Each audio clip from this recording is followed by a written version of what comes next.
بسم اللہ الرحمن الرحیم۔ ناول محبت کی ضمانت، مصنفہ ثنا سفیان خان، قسط نمبر 16۔ رات کا پہر تھا، ہر طرف ہو کا عالم تھا۔ چاند خاموشی سے اپنا سفر طے کر رہا تھا۔ وہ ہاسٹل کے روم میں محو خواب تھی جب اسے کسی ہلچل کا احساس ہوا تھا۔ ڈر خوف سے اس کی آنکھیں پٹ سے کھلی تھیں۔ مطلب دشمن اس تک پہنچ گئے تھے۔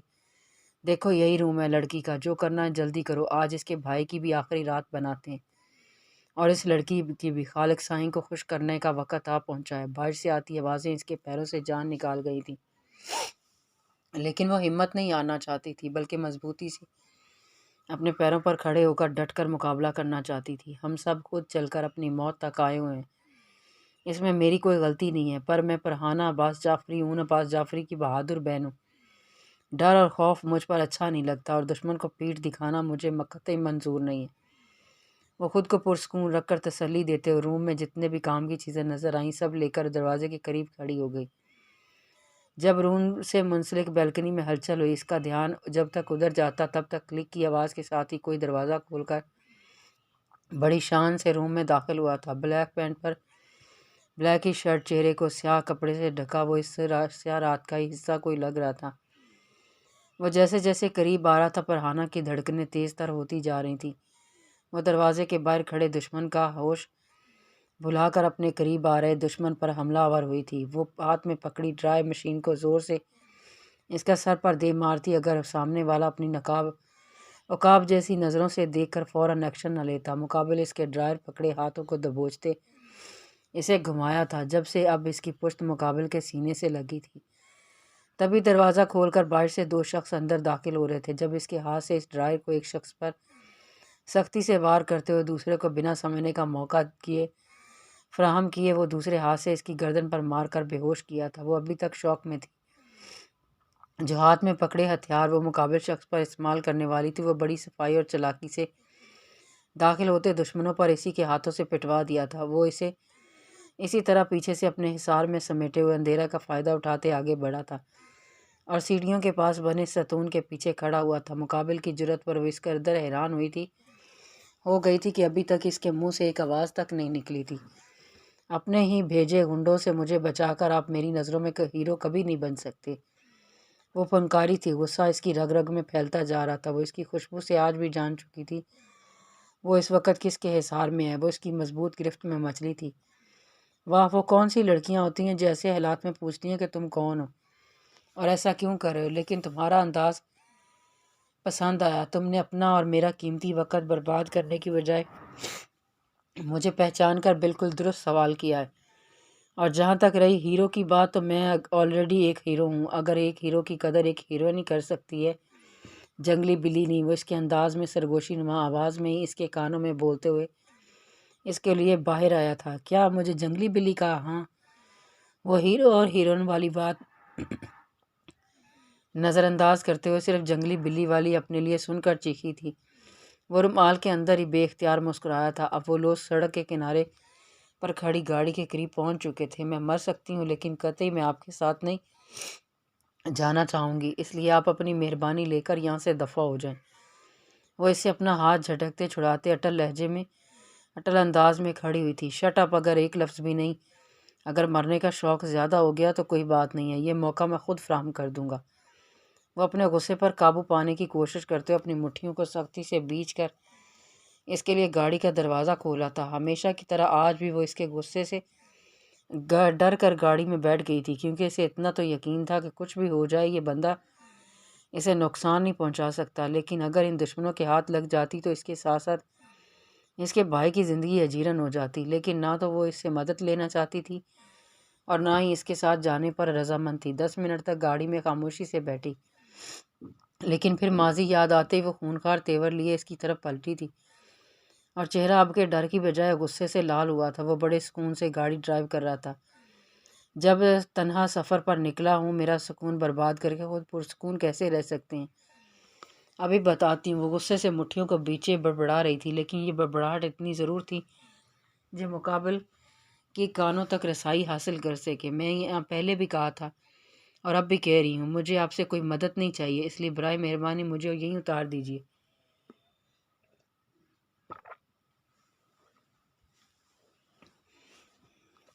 وہ اس کی طرف بنا دیکھے ٹھنڈے ٹھار لہجے میں مخاطب ہوئی تھی۔ ایک دشمن دوسرے دشمن کی مدد تب کرتا ہے جب اس کا خود فائدہ ہو۔ وہ بھی سکون سے جواب دیتا اسے آگ میں جھونک گیا تھا۔ واہ، آفرین ہے مجھ پر، میں یہ کیوں نہیں سوچ سکی کہ دی گریٹ شازل زاویار کبھی بھی بنا فائدے کا کوئی کام نہیں کرتے، فائدے پر تو رشتے بھی توڑ جاتے ہیں۔ وہ بھری ہوئی آواز میں کہتی اسے ساکت کر گئی تھی۔ وہ بے حد خوبصورت گھر کے گیٹ سے ایک گاڑی اندر لاتے ہوئے رکی تھی اور رخ اس کی طرف کیا جو بے تحاشا سرخ چہرہ لیے اپنی پلکوں کو زور زور سے جھپکتے ہوئے اپنی آنسوؤں کو روکنے کی کوشش میں ہلکان ہوئی تھی۔ وہ اس کی نیلی آنکھوں میں اپنی بری آنکھیں گاڑی تھی۔ اس کی آنکھوں میں سے دکھ، درد، اذیت کیا کچھ نظر نہیں آیا تھا، لیکن وہ بے تاثر چہرہ لیے اسے اترنے کا اشارہ کرتے خود بھی گاڑی سے باہر نکلا تھا۔ لیکن وہ ڈھیٹوں کی طرح سامنے نظریں مذوکرو کیے بیٹھی ہوئی تھی۔ کیا آپ یہاں سے نکلنا پسند کریں گی یا پھر میں یہاں بھی اپنی خدمات پیش کروں؟ وہ سکون سے کھڑے ہو کر اپنی جیب میں ہاتھ ڈال کر اس پرشکوک عمارت کو دیکھ رہا تھا جہاں وہ نوکروں کی فوج کے ساتھ تنہا رہتا تھا۔ شاید تنہائی نے اس انسان کو کچھ زیادہ ہی بے حس بنا دیا تھا۔ وہ لوگ کہتے ہیں نا کہ تنہائی انسان کو پرسکون بنا دیتی ہے، لیکن وہ نہیں جانتا تھا تنہائی انسان کو ذہنی مریض بھی بنا دیتی ہے، وہ اندر سے مار دیتی ہے۔ بالکل تنہا رہنا اتنا آسان بھی نہیں جتنا لوگ سمجھتے ہیں۔ میں نے کہا نا، مجھے ایک پل بھی یہاں نہیں رہنا۔ آپ جیسے بے حس انسان کے ساتھ تو بالکل بھی نہیں رہنا۔ وہ وہیں بیٹھی ہوئی اپنا فرمان جاری کر رہی تھی جب وہ اپنا غصے کو دباتے ہوئے اس کے بازوؤں کو پکڑ جھٹکے سے کھینچ کر گاڑی سے باہر نکلا تھا۔ آج سے بلکہ ابھی سے سمجھو تمہاری رخصتی ہو گئی۔ کہ کیا تمہارے بھائی نے یہ نہیں سکھایا کہ بیٹیاں اپنے شوہر کے گھر ہی اچھی لگتی ہیں؟ چلو اس نے نہیں بتایا تو میں ہی بتا دیتا ہوں، اس لیے آج سے اور ابھی سے یہ گھر اور جہاں یہاں کی ہر چیز تمہاری ہے۔ دونوں آمنے سامنے کھڑے ایک دوسرے کی آنکھوں میں آنکھوں ڈالے خونخوار تیور لیے گھور رہے تھے۔ خبردار شازر زاویار، اگر اپنے گھٹیا منصوبوں میں میرے لالا کو ذرا سے بھی چوٹ پہنچائی تو مجھ سے برا کوئی نہیں ہوگا۔ وہ غصے کی حالت میں جھپٹی تھی اس پر جب وہ اس کی کلائی کو اپنے ہاتھوں میں دبوچتے طنزیہ انداز میں مسکرایا تھا۔ چلو ایک ڈیل کرتے ہیں، اگر تم میری بات مانو گی تو میں تمہارے لالا کو تکلیف نہیں پہنچاؤں گا، لیکن اگر تم نے ذرا سی بھی میری بات کی نفی کی تو میں کوئی گارنٹی نہیں دیتا کہ مامون عباس جعفری کے ساتھ کیا کروں گا۔ ویسے بھی اس سے بڑا پرانا حساب چکتا کرنا ہے۔ وہ اس کے گھمنڈی مغرور انسان کی چال سمجھنے کی کوشش کر رہی تھی، لیکن اس وقت اس کے کچھ بھی پلے نہیں پڑ رہا تھا۔ کیسی ڈیل؟ میں سب ماننے کو تیار ہوں، بس آپ انہیں کوئی تکلیف نہیں دیں گے۔ میری وجہ سے انہوں نے بہت تکلیفیں اٹھائی ہیں، لیکن بس اب اور نہیں۔ وہ اپنی پلکوں پر اٹکے آنسوؤں کو بے دردی سے صاف کرتے ہوئے ایک عظیم لیے کھڑی ہوئی تھی۔ وہ ایک آئی برو چک کر اسے سوالیہ نظروں سے دیکھ رہا تھا۔ جب اس کا موبائل بجا تھا وہ نمبر دیکھ کر پریشان ہوا تھا۔ ابھی تم اندر جاؤ، کل صبح سکون سے بات کریں گے۔ وہ اسے اندر بھیجے خود کال ریسیو کی تھی اور آگے کی بات سن وہ حواس باختہ سامان سے نکلتا چلا گیا تھا۔ وہ دھیرے دھیرے قدم اٹھاتی ہوئی اندر داخل ہوئی۔ روشنیوں سے نہایا ہوا یہ گھر اتنا پیارا لگا تھا کہ وہ ہال میں کھڑی چاروں طرف نظریں دوڑائے دل ہی دل میں سراہ رہی تھی۔ پھر وہ وہیں صوفے پر دونوں پیر اوپر کر کے بیٹھ گئی تھی۔ رہ رہ کر اسے ماضی کی دردناک یادیں آپٹس کی طرح جھکڑ رہی تھی۔ نہایت ہی گھمنڈی اور مغرور انسان ہے آپ، لیکن اس بار شازل زاویار کے سامنے پرہانہ شازل کھڑی ہوئی ہے۔ دیکھتے ہیں آپ کا یہ گیم کب تک چلتا ہے۔ وہ وہیں بیٹھی ہوئی اس کے انتظار میں سو گئی تھی۔ وہ تھکا ہارا رات کے 3 بجے گھر میں داخل ہوا۔ اس کی آنکھیں لال سرخ انگارہ ہوئی تھیں، ہونٹ اور مٹھیاں بھیچی ہوئی تھیں۔ وہ اپنا کوٹ بازوؤں پر رکھے ہال میں داخل ہوا جب نظر سامنے اس پری پیکر پر پڑی تھی جو وہیں صوفے پر سکڑی سمٹی میوے خواب تھی۔ وہ دھیرے دھیرے قدم اٹھاتے ہوئے اس تک پہنچ کر وہیں فرش پر بیٹھا تھا۔ ہونٹ جو کچھ پل پہلے بیچے ہوئے تھے اب مسکراہٹ کے انداز میں ڈھلے تھے۔ وہ بے اختیار اسے دیکھے جا رہا تھا۔ نظروں کی پیاس تھی جو ختم ہی نہیں ہو رہی تھی۔ اس کی سانسیں پرہانہ کا چہرہ جھلسا رہی تھیں۔ وہ اسے اپنی نظروں میں بسا کر بے اختیار جھکا تھا، عقیدت سے اس کی پیشانی پر اپنا پہلا لمس چھوڑا تھا۔ وہ کتنے ہی پل اس کی پیشانی سے اپنے لب جدا نہیں کر پایا تھا جب اس کی آنکھوں سے ایک آنسو ٹوٹ کر اس کی پلکوں پر گرا تھا۔ تھوڑی دیر بعد اپنا سر کو جھٹکتے ہوئے وہاں سے اٹھ کر دوسرے صوفے پر لیٹا تھا، اپنی جلتی آنکھیں بند کی تھی۔ کچھ دیر بعد وہ نیند کی آغوش میں اترتا چلا گیا تھا۔ اس کے سونے کا یقین کرتے وہ اپنی آنکھیں پٹ سے کھول گئی تھی۔ ابھی تک اس کے لمس، اس کی حرکت پر فرحانہ کا دل زوروں سے دھڑک رہا تھا، جیسے ابھی پسلیاں توڑ کر باہر آ جائے گا۔ وہ اپنی پلکوں پر اٹکا اس دشمن جانا کا آنسو اپنی انگلیوں کی پوروں پر لیے ساکت ہوئی تھی۔ یہ کیسا انداز تھا وہ سمجھنے سے قاصر تھی۔ اس کے لمس میں اسے اپنے لیے عقیدت، محبت، مان اور عزت کیا کچھ نہیں محسوس ہوا تھا۔ وہ پیشانی کو ہلکا سا چھوتے ہوئے حواسوں میں لوٹی تھی۔ وہ اب دھیرے سے قدم اٹھاتے ہوئے اس تک پہنچ کر وہیں فرش پر بیٹھی تھی جیسے وہ کچھ وقت پہلے اس کے پاس بیٹھا تھا۔ وہ اس کے ہاتھوں میں پہنی گھڑی کو نرمی سے اتار کر ٹیبل پر رکھتے ہوئے اس کے برے بالوں والے ہاتھوں کو دیکھتے ہوئے اپنی انگلیوں کی نرم پوروں سے سہلاتے ہوئے مسکرا اٹھی تھی۔ کیوں مجھے آج تک چوٹ نہیں پہنچائی آپ نے؟ کیوں مجھے بچایا آپ نے؟ اور کیا وہ لوگ آپ نے نہیں بھیجے تھے؟ وہ وہیں بیٹھی نظریں اس مردانہ وجاہت کے شاہکار پر مذوکرو کیے سرگوشی نما آواز میں اس سے سوال جواب کر گئی تھی۔ تھک گئی ہوں بھاگتے بھاگتے، پیر میں آبالے پڑ گئے ہیں، لیکن اس پر مرہم رکھنے والا کوئی نہیں ہے، اس درد اور اذیت کو سمجھنے والا کوئی نہیں ہے۔ وہ بے اختیار سسکی تھی، وہیں صوفے پر لیٹے اس وجود کے قریب ہی وہ سر رکھے کتنی ہی دیر تک روتی رہی تھی۔ پھر اپنے بھیگے بھیگے رخساروں پر ہتھیلیوں سے رگڑتے ہوئے اس دشمن جانا کی طرف دیکھا جو پرسکون سا محو خواب تھا۔ وہ اٹھ کر کھڑی ہوئی تھی اور اپنی جگہ پہنچ کر لیٹ گئی تھی۔ نیند آنکھوں سے کوسوں دور تھی، لیکن پھر وہ آنکھیں بند کر گئی تھی۔ وہ نیند میں تھی جب اس کا رخسار کسی نے تھپتھپایا تھا۔ وہ غصے سے ان انگلیوں کو نیند میں جھٹک کر منہ بنانا شروع ہوئی تھی۔ دیب، میں تمہارا ہاتھ توڑ دوں گی ورنہ مجھے سونے دو۔ وہ دوبارہ اپنے گال تھپتھپائے جانے پر آنکھیں بند کیے ہی چیخی تھی۔ اٹھ جاؤ، صبح ہو گئی ہے۔ اب کی بار کسی نے آواز دی تھی۔ ہاں تو روز صبح ہوتی ہے، لیکن اگر تم نے میری نیند خراب کی تو آئس کریم میں زہر ڈال کر دے دوں گا۔ اس دھمکی پر مقابل نے آئیبرو چک کر حیرانگی سے دیکھا تھا۔ مطلب نیند کی اتنی شدائی کہ اتنا بولنے پر بھی ابھی نیند نہیں ٹوٹی؟ واہ کیا بات ہے شاہزاد زاویہ، اب روز صبح 1 گھنٹہ میڈم کو جگانے میں گزارنے والا ہے۔ وہ بڑبڑاہٹ کے انداز میں کہتے ایک بار پھر جھکا تھا اسے جگانے کے لیے۔ اٹھ جاؤ، ملازمین آنے والے ہیں۔ وہ اب اس کے بازوؤں کو پکڑ کر نرمی سے کھینچا تھا، لیکن وہ ٹس سے مس نہیں بلکہ اس کی انگلیوں کو زور سے مروڑتے ہوئے جھنجھلاہٹ کے انداز میں بڑبڑا رہی تھی۔ میں آج تمہارا ہاتھ توڑ دوں گی۔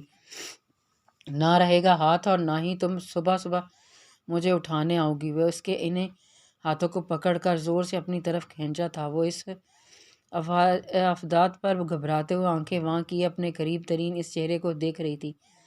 آپ کیا ہوا؟ وہ حنکوں کی طرح اس کو دیکھتے ہوئے آنکھیں پٹپٹاتے ہوئے اس کی بھوری آنکھوں میں دیکھا تھا۔ کچھ نہیں ہوا، میں کب سے تمہیں جگانے کی کوشش کر رہا تھا، لیکن شاید تم بہت ہی خوبصورت خواب دیکھ رہی تھی جو اٹھنا نہیں چاہ رہی تھی۔ وہ نرمی سے اسے کھڑا کرتے ہوئے اسے دلچسپی سے دیکھ رہا تھا جو سیاہ سلک کا ٹراؤزر شرٹ پہنے بالوں کی پونی کی رف سے انداز میں بہت پیاری لگ رہی تھی۔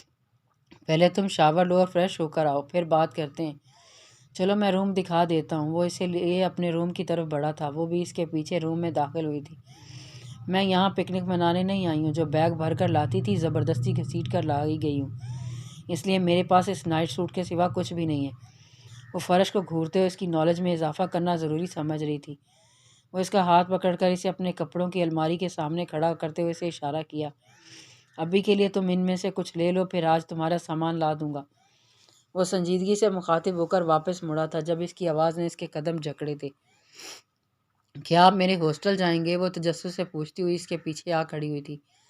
نہیں، تمہارا سامان شاپنگ مال سے آئے گا۔ وہ ایک لفظی جواب دے کر روم سے باہر نکل گیا۔ وہ کچھ لمحے کے لیے اس کی پشت کو گھورتی رہی، پھر فریش ہونے کے لیے چلی گئی تھی۔ واش روم سے نکل کر ڈریسنگ ٹیبل کے پاس کھڑی ہوئی تھی جب وہ اندر داخل ہوا۔ نظریں سامنے اس پری پیکر پر پڑی تھیں اور بس پھر پلٹنا بھول گئی تھی۔ وہ اسی کا بلیک ٹراؤزر پر سفید شرٹ پہنے بالکل اسی میں ڈوبی ہوئی اتنی پیاری لگی تھی۔ وہ مبدوع سا ہوا تھا، اس کی نظروں کے ارتکاز کو خود پر محسوس کرتی ہوئی نروس ہوئی تھی۔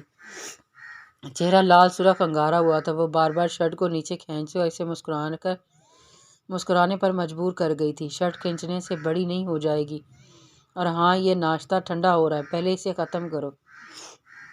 وہ اس کے گھبرانے پر نارمل لختہ استعمال کرتے ہوئے اسے صوفے کی طرف اشارہ کیا تھا۔ وہ بنا چوں چرا کیے ناشتہ کرنے لگی، ویسے بھی اسے بھوک بہت لگتی تھی۔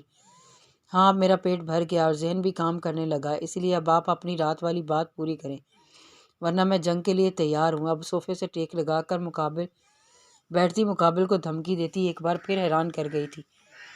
وہ 3 پیس سوٹ پہنے، بالوں کو جل سے سیٹ کیے، ہاتھوں میں رولکس کی گھڑی پہنے، اپنی بھوری آنکھوں میں اس جھانسی کی رانی پر مذوکرو کیے اپنا نچلا ہونٹوں کو دانتوں سے دباتے اپنی بے اختیار مسکراہٹ کو روکنے کی کوشش میں ہلکان ہوا تھا۔ ٹھیک ہے، میری ڈیل یہی ہے، تم میری مرضی کے مطابق چلو گی۔ جب تک میں نہ کہوں تمہیں گھر سے باہر قدم نہیں نکالنا، اور ویسے بھی تم نکال بھی نہیں سکتی کیونکہ باہر گارڈ کھڑے ہیں جن کا نشانہ کبھی چوکتا نہیں ہے، اور یہ جو اونچی اونچی دیواریں کھڑی ہیں ان میں کانچ لگا ہوا ہے، تو اس طرف جانے کے بھی نہیں سوچنا۔ اور سب سے اہم بات، تم مونو عباس جعفری سے ملنے تو دور کی بات ہے، فون کرنے کی جرت بھی مت کرنا، ورنہ مجھ سے برا کوئی نہیں ہوگا۔ ویسے بتاتے ہوئے آخر میں غصے سے مٹھیاں بیچ گیا تھا۔ اس کی بات سن کر وہ جھٹکے سے کھڑی ہوئی تھی۔ کیا آپ مجھے قید کرنا چاہتے ہیں اس محل نما پنجرے میں؟ تو کان کھول کر سن لیں، وہ پری نہیں ہوں جو دیو کی قید میں بیچاری بن کر رہوں گی۔